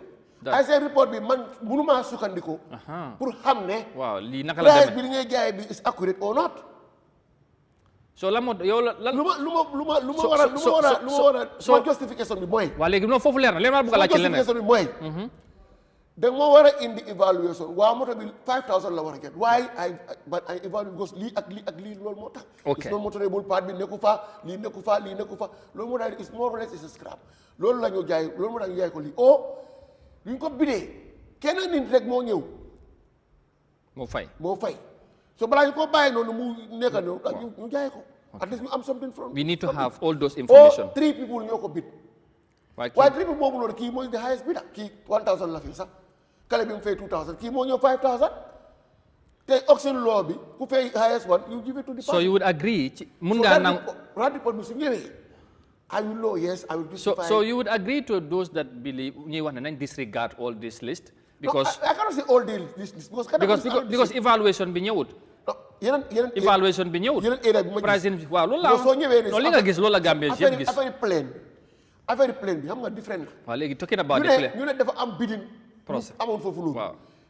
Turo daa ba ñëw mu ne mooy the highest bidder. waaw léegi ñu déglu ko sax Turo mu ngi ci lay mu ngi ñëwaat na mu ne am na dafa mel ni am na lu mu bugg a leeral Mr Dabo good morning ñu ngi lay nuyu bu baax. Sëriñ bi Hello? I promised myself I shouldn't come back to the media anymore. But actually, Kenan Lumo, for me, it's not fair. Dole muna talk for mudel affect as that's not right. Mulate, even last year, something like Mustafa, he came to my office, Mulaj Mama, for everything. I myself authorized Mustafa to write it. And Mustafa Bindana, standard newspaper, Mutem find out. Standard Bindana a year or 2 years back, Mamalen authorized. So, Mum Lalla Bugasiman, Bediwan, Mr. Dabo, Defa am Lumo hide, Amna Lumbuga. Defuma been crime. Oktina, one nana, repeat, gender nako. My intention was, Sumapare, the Majai fly, at least. Ma am profit for loolu moo ma gënal suma amul profit tamit man as a Gambian am naa fly bi never mind suma amee loo gis am content with it waaye lu ma gënaloon ma am bias te I will tell them let me tell you I am coming to Gambia I will send my fly waaye moo lu moo wax lu tax man génnuma think that ma clear off mu dem laajte bu baax balaa mu wax mu laajte bu baax look my brother, this country is very small. We know each other. buñ toog ci télévision bi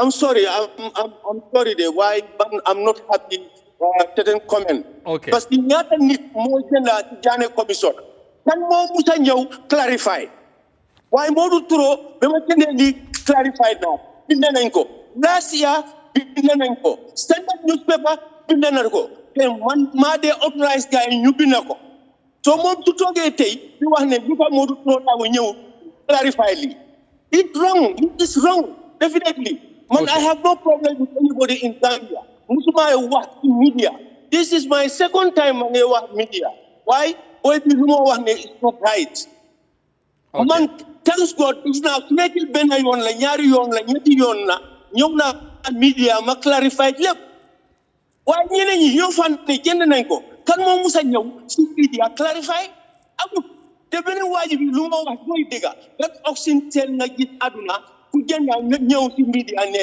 man maa jënd li have you ever seen anything? It never happened, my brother. Okay. All right. People respect you. I'm not going to they just talk right. Did them as personal. It's not correct. Okay. Let all right. Thank find you. out first before you talk. 3 times these things are in the newspaper. Even Kenya people last year. Definitely, I'll be very happy. Not been the so take it to talk to clarify until today there is something behind, nothing behind. All right. Octina, I bid and I was lucky to get be a higher bidder.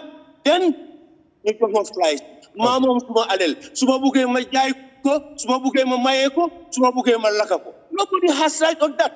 Okay. Thank you, Mr. Dabo. I have done that 3 times in the newspaper. Let you find out. Okay, all right. So I'm not letting you for me it's not fair. There's one opinion now. Why for me it's not fair? Let him find out. Okay. Last year 2 times you got binda. Then man the authorized you binda so that Ghanaians don't know what happened. All right. Thank you. Why Thank you. Pressurizing somebody one person was passing. It's not fair. Jerejef. Thank you very much. Okay, fine. All right, thank you. Thank you very much. Jerejef. We will have more time pour leral Jerejef. Thank you very much. Touro Dabo mu ngi doon waaw loolu waaw naa la jox nga ñëw waaw danaa waaw ok waaw thank you very much ci leeral bi xam naa ne beneen bi comme this is your second time bi nga ñëwee naka sax soo ñibbisee Gambia boobu xam naa da nga mën a am more time li nga doon leeral li Garmi wax ak leneen du boobu yëpp nañ ko mën a gën a clair thank you very much yes Garmi nga ne lan nga bëgg a elaborate ci li saay man awma benn soxla pour man dama mën a yàq Touro Dabo waaw awma dëgg rek may ma ngir yàlla awma benn soxla pour am Touro Dabo pour yàq Touro Dabo non xaaral rek waaw dama may Amadou parce que da nga ko may tamit mu dugga mu wax man tamit dama may man tey moo tonn ko parce que si man la ñëw man su waxutoon si man sax man sama yoon nekku si du ma ko jéem dafa doon dina leeral rek waaw waaye man si man la ñëw daf ma direct man la wax daf ne booy bu toog noonu man la wax na ba wax ne pour yàq rek pour yàq nit man ban soxla laa am si pour li ma wax mooy te I will stand by it mooy Touro Dabo lan moo tax génnutoon bu yàgga waxuma ay 2 years 3 years since mu jënd ko waxuma ne lu mu dafa def crime dama ne defut crime pour mu jënd plane waaye moom moo wax si justification keroog bi mu fi koolee mu ne dafa jënd plane yi for Gambia waaw moom amul si benn soxla ma ne plane yu mu jënd nii ban njëriñ kon la amal Gambia parce que mu ngi nii toog since man na léegi 6 years defuñ ko dara amul même rek booy ma complete ngir yàlla waaw comme yaa ngi li nga def nii yaa ngi ma ok plane yu mu jënd nii since mu jënd ko ba léegi fu mu toog la toog dama ne bu fekkee def ne daf ko jënd pour Gambia ban njëriñ la amal Gambia man loolu dama ko laaj soo moom bu fekkee xam na ban njëriñ la amal Gambia su ñëwee na indi leeral boobu number 2 sama opinion laa joxe bi may wax sama biir wax naa la lii sama jàngal la sama opinion yaa ma laaj sama opinion ma jox la sama opinion te sama opinion yi ba keroog may dee du ma ko ceeñ si mooy ma ne su fekkee ne report bi génnutoon lim def ni yëpp du ko def parce que even bu fekkee standard bindu na ko wala beneen newspaper bindu na ko moom Touro Dabo mustu génn si télé mu wax si compagnie bi kenn mustu génn si télé mu wax si ba unless wala until ba nga xamee ni report bi génn na mooy di Republic seen report bi ñu def nii ba tudd ko si moom moo ko jënd ba moom loolu mu ngi koo metti li ma si gën a xam rek mooy plane yu mu jënd nii man de xaw ma ban njëriñ la amal Gambia bu fekkee daf ko jënd because of Gambia na indi mu leeral ko jërëjëf number 2 mooy aw ma benn interest lan dama mën a yàq ak Touro Dabo trop d'abord lu mu def ci biir réew mi fii man who I am pour ma man yàqu. ok jërëjëf waaw jërëjëf léegi foofu leer beneen bi tamit mooy. li muy wax nii yëpp mooy man mënul maa intimidate. ok non intimidate la man ragalu ma. dafa nekk di wax xaw ma parce que nu mu doon waxee nii. jërëjëf li wax mel ni doomam la nekk di waxal. wala jërëjëf ay itam xaw ma kan moo facilité call bi pour mu ñëw tontu ma wala pour mu ñëw attaque ma. waaw léegi thank you ba pare bu fekkee dafa dugar pour call I will just match out now man ma génn. thank you very much. waaw jërëjëf waaw mu ngi cool ni ñu move on Essa ñu ñëwaat ci li ñu wax xam naa ne after programme bi dinañ ci wax léegi yow fi ñu nekkoon ci nañu baala rek time bi jeex na booy Mr Dabo nañu wax after time bi jeex na please xam naa da nga bëgg a reactaat but after the programme dinañu wax time bi is just 5 minutes moom moo ci des te bëgg naa Essa ñu conclude li nga wax duñ leer na so I think it's just ñu stop code foofu noonu rek moo gën yeah so coming back to fi ñu nekkoon so government bi after all taxawaay bi ak liñ ci dégga da nga feel ne like government bi dañu war def li ñu war a def mooy fortune leen ñoom ñoo feel ne dañ ko war a génne. No, what I'm saying, even if they are forced to do that, fekkee ñu leen am nga ne ku nekk ak sa boss la xam nga ne yow sa liggéeykaay sa yu nekk sa ron dañ mënuñu laa twist on something even suñ laa requesté dara sax dañ laa neexal boss nii waaye yow tamit sa boss mun la laa wane yow demuloo de nii ngay lii nii you accept ji jox naa la ñaari scénario boo xamante ne yow confidential story bi mun nga koo jee share police bugga you have to su government bugga you have to léegi government tamit ñooy seen boss mooy askan bi loo pare nuba nit identité am pour askan bi pare ñu ne lii la da nga war a déglu because you are a people centered government you listen to people even the policy soo ko defee bi xamante ne police bi baaxul da nga ko war a change you have to retract yourself that's a good governance principles boo nga ne man lii laay def nii no you cannot réeréerloo. ok you have to retract back. léegi yow nga nangul nit ñi. nangul nañ la nga def ko. then the peace then we all move. léegi yow that's the essence of government. understand na léegi yow da nga feel ne government bi nit ñi du forcé but nit ñi askan bi ñoo demand. ok overall léegi comme ñi nga gën a yëf. man askan bi sax forcé leen. askan bi mooy seen boss bi loolu laa la expliqué. so that is okay askan bi force them it's fine and we are happy with that askan bi ñu ne leen lii def ngeen lii. then small government bi def ko. ok loolu is like they listen to people and they respect people's opinion. all right léegi finally on this thing parliament ñu ngi war a def inquiry they are having an extraordinary session tomorrow. mooy suma point bi. waaw foofu soo ma laaj sax dinaa ñëw foofu noonu. ok gis nga man wax naa la. soo ma laajtee si report bi. waaw wax naa la si man it's not conclusive te jeex naa la suma réaction bi léegi fu may war a ñëw mooy.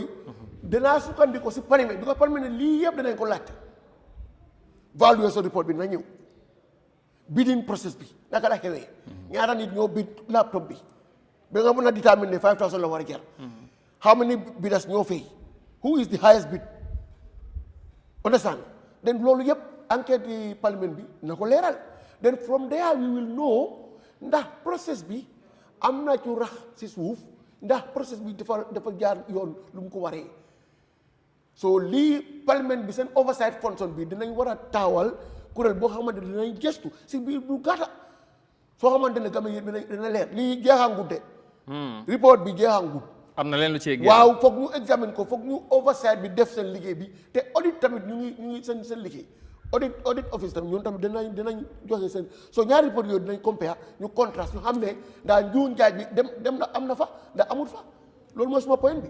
so yow am nga trust on this and parliamentary process foog nga ne Gambians dañ leen war a taxaw may leen time buñ taxawalee committee bi liggéey buñ ci war a def fekk kenn du leen yàkkamtiloo parce que tamit am na ñi nga wax ne tamit parlement bi buñ ko def as an opportunity pour mun a calm situation bi rek Gambians si fàtte but am na ñi nga xamante ne also they are very ready to make sure comme what mais comme ren comme ça dëkk bi dafa war a feeñ dëkk bi foog nit ñi xam lan moo xew.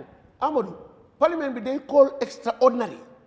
loo xamante ne taxpayers money ñooy use pour fay député yu war a taxawal foofu. xanaa loolu ay caaxaan la. loolu du caaxaan de this matter is de mënuñoo xaar sax ba next month xam nga June lañ war a start saison bi. waaye mënuñu koo xaar. they are establishing this committee as soon as possible ñu start liggéey bi te mandate bi is not going to be that wide open duñ may gaane commission bi time bi ñaari at at least man war nañoo may gars yi ay few months ñu indi ñu because xam nga corruption doo mën a giñ ni corruption without substantiating your case it's very serious foog nga substantiate boo xamante ne soo ko téyee rap du mën a reccu so foog ñu am ay jàngat yu bari ñu am ay evidence bari on table ñu mën a because lii government amul ci benn interest jox nañ ko an independent body mu jànne commission ñoo responsible lii fekkee dañ def loo xamante ne jaar na yoon oo jaarut yoon na enquête bi wone su ko répété ñun ñëpp su ko ko si loolu ñu move on. Jammeh, your view on the parliamentary session tomorrow, extraordinary summit, and of course ci investigation bu ñu mën a def góom nga ne yow tamit li Gambien si xaar ne nañ ko gis ci taxawaay boobu.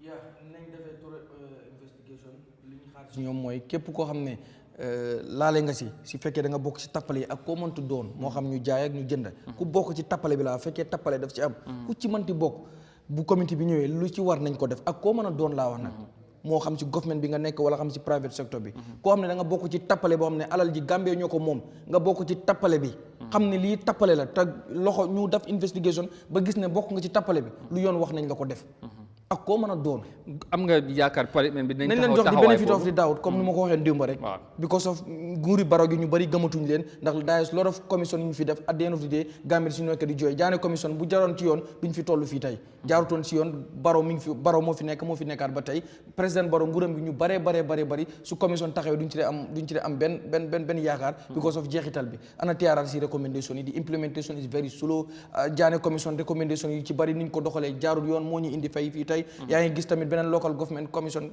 bu ñu teg nii wax ji bëri na waaye fan lay mujjee soo yooyu noonu yëpp boot du ci mënti am neen jox ñi nga xam ne ñooy di parliamentarian ñu ngi war a dem foofu suba pour am extraordinary session nañ leen jox di benefit of the doubt ba affaire yi jeex ñu set up a committee boo xam ne mooy ñëw pour def investiguer lu ci gën a am solo not tomorrow and day after tomorrow but after buñ set up commission ba pare li nga xam ne moo jëm si buñ taxawalee committee bi moo am solo mooy committee bi war a investigate committee bi war a xool ñan ñoo ci laal ak ñu ci laal ku ci mënti laale nag ak foo ci mënti laale bu fekkee ci tappale la na government bi def li mu war a def government bi def li mu war a def mooy képp ku ci laal parce que lii du Jammeh's asset yes ok turam moo ci nekkoon loolu lañ ko mën a tuddee but lu tax ñu set up a commission investigate ba seize those properties wala assets yi because of dañ xam ne ni ko Jammeh amee woon du yoon kon assets yi Gambien si ñoo ko moom soo képp ku ci laal bokk ci tappale bi ak foo mën a bokk ak koo mën a doon nañ ko leeral lépp lu liñ ci war a teg bu fekkee ay daan la te nga bokk ci tappale bi nañ la ko teg ak koo mën a doon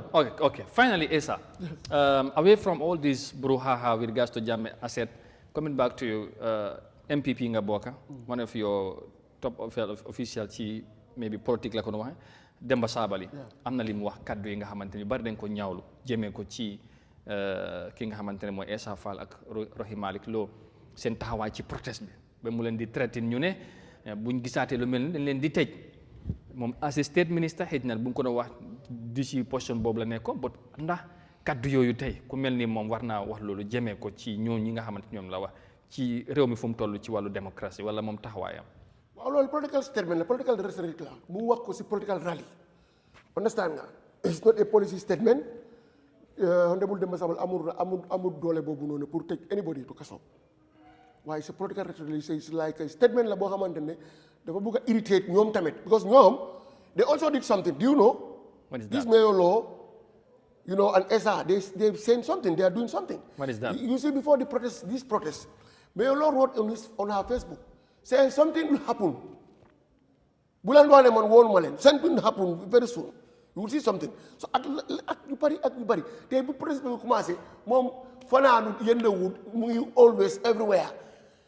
Understand? The agitate wow boys I saw them they are in good spirit that movie. Wow, so but that's it. So Lee but threatening it. So kilifa la rew mi. Mayor law is kilifa la rew mi. Wow. Essa Faal why ñoom the matter they are responsible people. I'm not coming to Essa is just a political party leader. Essa you call him just? Understand? Yes, it has no, you cannot equate it with mayor law. A sitting mayor. Yeah. You cannot equate it with just a political party leader. Mayor is responsible, isn't he? Who? Mayor. That's what I'm saying. So that I have a real me. No munta correct. You have to be part of people who will be calming the situation. She's supposed to be part of people who will at least try to pacify the acrimony at that level. But you cannot be there to be fueling. But the remarks made by Demba Sabally. Yes. Ndax war naa wax loolu in the first place. War na ko wax. You are defending that? I'm defending because war na ko at the political meeting, political statement la. And so? It's not a policy statement. It's a political statement, and so he should say it. Like Roy Malaklo is saying. Yes, are you serious? I am very much serious. I defend it anywhere and everywhere. Political statement, let's say politician, he said it in a political rally. That must have, you know that he don't have that power. Didn't have the arresting power. But he's in government as well. He have no power to do that. He's in government and he's close to the president. Government, but even is it who permit arrest the attack be? Now is a minister Villaneka. Even minister of Interior have no power to do that. Take the is only court or police. I'm right, it's only court or police. Fake police la 3 days. Why protect ko mal to whatever court mo def. But why is a political statement la pour mom tam mu ngi merlo ku xamante def ko sandi xeer mom tam mu ngi merlo lolu pour mu dégg ko mu xamné li tamit mu ma ci lolu. No, is it a merlo wala pour li threat la ñu bar non ko gis. If they think it as a threat, they are very ignorant. If they know the law, they know which power lies on vested on who. They know that this is not a threat. Because fekk inspector mo wax lolu or court ñoo wax lolu nga ko c'est threat. But somebody who is in government, a state minister. Ba ci kan taxaw ci political rally. State minister mo mun lepp. Di tekku ay di wax ne bo len defaté li as if mo mun lepp. No, but momul lepp. No, momul lepp, but that's it. Est-ce que moo tax nag that's his limitation. So why should he say such a remark? He should say it because a political statement la. Why not a political rally? Esa boy lolu boy. That's it. Political statement la. You don't it's a political statement. Huh? Yes, loolu laa ko gisee. That's my opinion and that's my stand. Wow. Politician mun naa taxaw in a political rally ma saaga di president wala wax lu la ne NPP seen candidate bi and they will time it as a political statement. That's a saga. Is that a saga? But anyway, that's a saga. Li saga. No, ma bëgg a wax exactly. So number two. No, man, I will expect from you. No, Mr. Damfa, man, lu ma doon xaar mooy you just condemn what I will never condemn it because you don't condemn your it. position here. You maintain your position against Prodabo. No, but he said you should condemn what Demba Sabali said. That's what I'm saying. I am not condemning Demba Sabali. But lol bahut, it's a political trade la. Your opinion also bahut. No, that's my opinion. You said something. I respect your opinion here. No, but respect my opinion. No. But that's my stand, and I'm stand on it. I defended Demba Sabali, and that statement I defended it, and I support. So, like, any political statement is okay. I'm not saying from any politician. I'm not saying any political. But this one I endorse it. Okay. I even endorse it. I'm not saying any political statement. If any political statement comes in, I will digest it and understand. But this one I endorse it because the political boss mayor lu mo wax yeb mu fi sama téléphone bi. I have it. But what would mayor rek wana esa falte esa lu mo wax si who is a candidate lu mo wax si ami bi def da si beneen plan mu wax ami bi ami jeena am nañ wax ne ñu ami war ko tontu jaru ko because mu is a free man and is a politician mu ngi wax political statement ñoom dañ ko rafetal keroog te lu daa de ñu ngi ñaawal waxi Demba Sabali. We can never condone that one. ñoom ñoo wax ne ami war ñoo tontu esa is a serious politician mu na wax lépp ak xalaatam. Okay. So léegi ñu rafetal nañ ko jaru ami tontu ko léegi te ñu ne ñu have to condemn Demba Sabali for what? We will never do that. All right. Thank you very much. Thank you for coming. Yes. All right. Jërëjëf xam naa ne am na solo su ko defee ñu bàyyi la rek su amee anything loo conclure. No, conclusion bi rek di jaajëfal yëpp. Waaw. Di dëgëral suñu taxawaay as NPP. We are just focusing on 2026 election. Okay. We are mobilizing. We are reaching out. We are making sure that we retain all the seats that we have, and even to increase more. We are not talking about presidency. We are talking about these other subsequent elections. Presidency is already there. It's already sabotage. We are only working on the margin. So we want everybody who is interested in peace and who want to unseat us. So you are prepared for everything. We are prepared. jërëjëf Garme ba suba incha allah. waaw ba suba rek comme pour wax nit ñi rek I am fine comme dara xewut. dafa am ne waaw wees comme ndax dama mer wala nii man meruma maybe man nii laa de waxee sama voice. jërëjëf non du mer waru ci am. du mer waaye suba ñëwuma fii laa la koy waxee nag. suba ñëwuma jéeme de. bàyyi loolu waaye. waaw suñu réew ngay waajal. na nga ko teel a xam. jërëjëf gërëm la sant la bu baax Mohamed Mbaye Garmeh incha allah ci ni ñu àndee ci jotaay bi gërëm ko bu baax gërëm suñu gan gi Essa Damfa borom Brikama MPP tamit.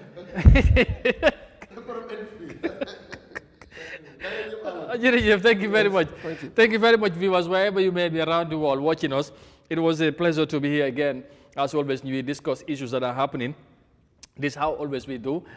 We interact, we disagree to agree. And thank you very much. Gërëmaat Garmeh bu baax ba gërëm suñ gan bi Essa Damfa gërëm tamit suñ viewers yëpp naka noonu Mr Dabo ci ni mu duggee ci line bi pour leeral.